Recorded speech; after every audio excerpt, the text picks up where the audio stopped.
Bismillahirrahmanirrahim. Bismillahirrahmanirrahim. Assalamualaikum warahmatullahi wabarakatuh.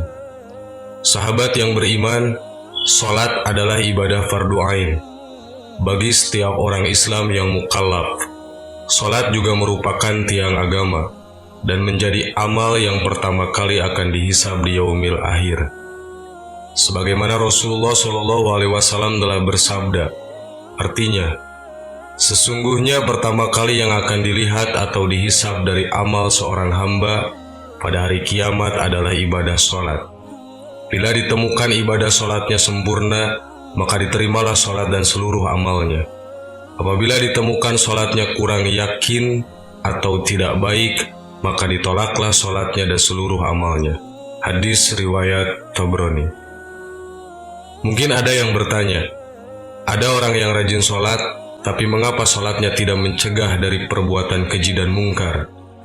Mulutnya masih saja menceritakan aib orang lain, sangat senang akan ghibah, menggunjing tetangga, bahkan tak segan untuk menghina dan merendahkan sanak saudara.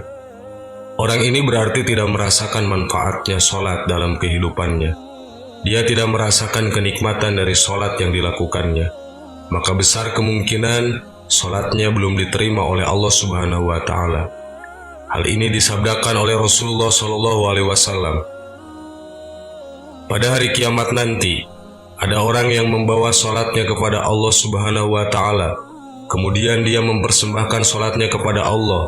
Lalu sholatnya dilipat-lipat seperti dilipatnya pakaian yang kumal. Kemudian dibantingkan ke wajahnya. Allah tidak menerima sholatnya. Banyak sekali orang yang sholat dan sholatnya akan dibantingkan ke wajahnya, ditolak oleh Allah Subhanahu wa Ta'ala. Bahkan ada yang celaka dengan sholatnya, seperti yang terdapat dalam firman Allah Subhanahu wa Ta'ala dalam surat Al-Ma'un ayat 4 dan 5. Maka celakalah bagi orang-orang yang sholat, yaitu orang-orang yang melalaikan sholatnya. Masalah ibadah sholat merupakan urusan hamba dengan penciptanya. Diterima atau tidaknya sholat seseorang, hanya Allah yang mengetahuinya. Tetapi bisa diketahui dari ciri-cirinya atau tanda-tandanya.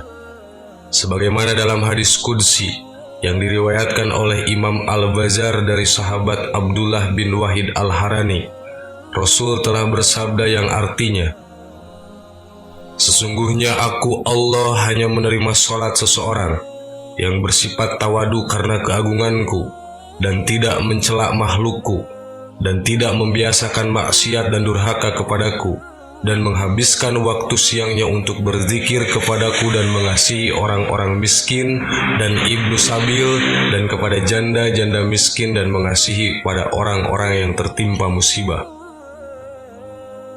Dari hadis qudsi tersebut dapat disimpulkan bahwa orang yang diterima sholatnya oleh Allah Subhanahu wa Ta'ala memiliki ciri-ciri atau tanda-tanda. Di antara tanda-tandanya adalah: tanda pertama sholat diterima oleh Allah Subhanahu wa Ta'ala adalah sholat yang dilakukan dengan merendahkan diri. Maksudnya, sholat yang dilakukan dengan khusyuk, menjiwai, takut dan merendahkan diri di hadapan Allah. Sikapnya selalu tawadu, karena keagungan Allah, rendah diri terhadap sesama, tidak sombong dan selalu mengagungkan kebesaran Allah, patuh terhadap segala aturan-aturan yang ditetapkan oleh Allah Subhanahu wa Ta'ala, dan rendah hati, tidak angkuh. Para ulama mengatakan, kalau kita sudah berdiri di atas sajadah, sudah mengangkat tangan untuk takbir, ketahuilah bahwa kita sudah meninggalkan dunia ini, sudah meninggalkan planet bumi ini, sudah mi'raj menghadap Allah Subhanahu wa Ta'ala, seperti Rasulullah sudah berada di Sidratul Muntaha. Kedua, dia tidak menyombongkan diri kepada makhluk Allah.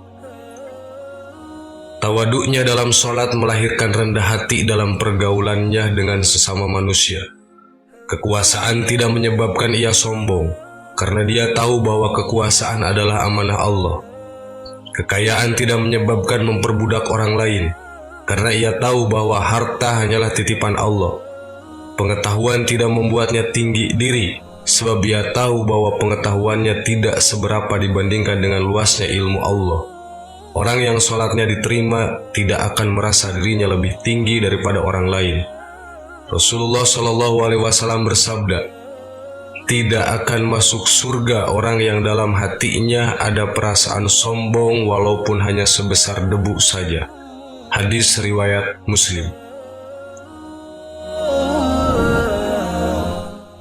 Ketiga, dia tidak mengulangi maksiat kepada Allah. Dalam hidup, sekali waktu kita pernah jatuh ke dalam maksiat kecil atau besar. Mungkin pernah kita palsukan angka dalam kwitansi, mungkin pernah kita berdusta kepada orang lain, mungkin kita pernah menyakiti hati tetangga, mungkin pernah kita memanfaatkan jabatan untuk memperkaya diri, bahkan mungkin pernah kita menyebabkan orang lain menderita dalam hidupnya. Barang siapa sholatnya tidak menyebabkan dia menjauhi kekejian dan kemungkaran, maka sholatnya hanya akan menambah dia jauh dari Allah saja.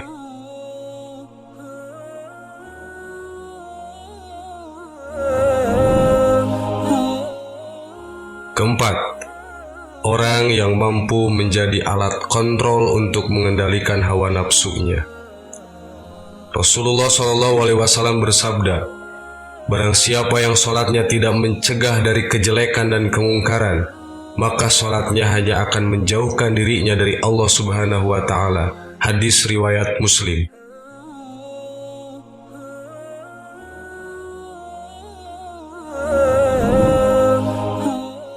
Kelima, selalu berzikir kepada Allah Subhanahu wa Ta'ala, baik pada waktu siang maupun malam.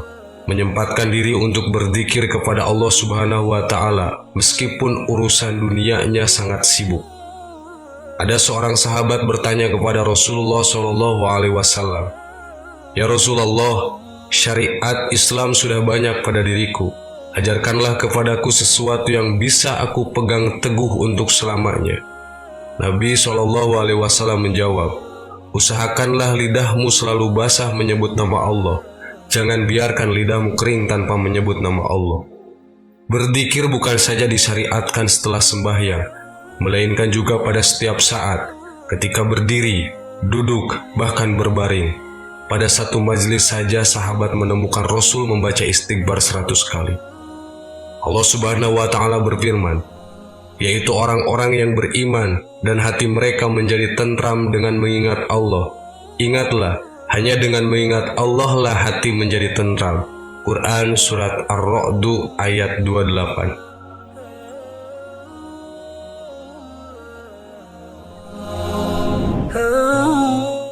Keenam, orang yang menyayangi orang miskin. Kalau diterjemahkan dengan kalimat modern, hal ini berarti orang yang mempunyai solidaritas sosial. Dia bukan hanya melakukan ruku dan sujud saja, tetapi dia juga memikirkan penderitaan sesamanya. Dia menyisihkan sebagian waktu dan rezekinya untuk membahagiakan orang lain. Rasulullah SAW bersabda, "Orang yang dermawan dekat dengan Allah, dekat dengan manusia, dan dekat dengan surga. Sedangkan orang yang bakhil atau pelit, jauh dari Allah, jauh dari manusia, dan dekat dengan neraka." Salat yang diterima Allah tampak bekasnya dalam kehidupan orang yang melakukannya.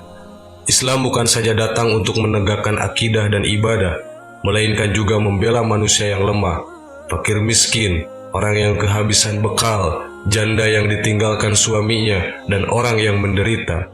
Orang kaya yang membuat sudut kecil di rumahnya untuk sholat tahajud di malam hari, tidak diterima sholatnya bila ia membiarkan tetangganya mati kelaparan, bila tidak tersentuh hatinya oleh penderitaan orang lain, bila acuh tak acuh saja terhadap masalah kemiskinan bangsanya.